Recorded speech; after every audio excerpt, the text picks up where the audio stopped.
Well, tonight, the I-Team has learned that both suspected gunmen in the Michigan shooting and in the one at the North Carolina coast were veterans. And in fact, at one point in time, both had served locally at Camp Lejeune. It's why both military advocates and VA specialists are hoping that this will shine a light on veterans' mental health and that service members can get the help that they need. Two tragedies: a shooting at a Mormon church in Michigan and on the North Carolina coast, 3 killed and several others wounded while enjoying a waterfront restaurant in Southport. In both cases, the suspects were veterans.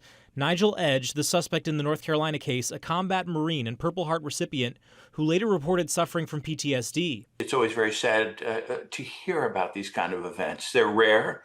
A lot of people worry that veterans are somehow coming back from war broken or ticking time bombs. Dr. Harold Cudler is a retired VA mental health specialist based in Durham.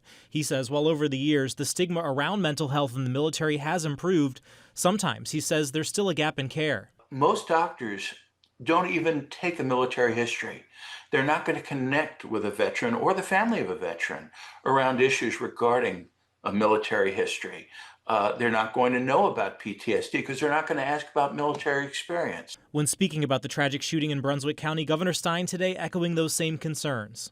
We know that the vast majority of folks with mental health challenges pose no risk to others, but some can. There are too many people in our communities with dangerous obsessions exhibiting threatening behavior who do pose risks. Dr. Cudler says it also doesn't help that there have been cuts and staffing issues to the VA, and that they've also been moving away from telehealth in favor of in-person visits, something that could make it harder for veterans to stay connected. It could allow them, if they're taking care of children, not to find childcare for a day when they drove to a VA hospital.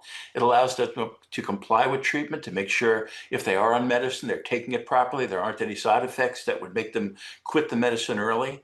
All of these things are being challenged now. It's still unclear if the suspects in these cases were getting help, but he hopes it'll inspire family members of veterans to keep an eye out and not to be afraid to have tough conversations if they notice something wrong. But it certainly speaks to the importance of all of us trying to weave a better web of support around our veterans.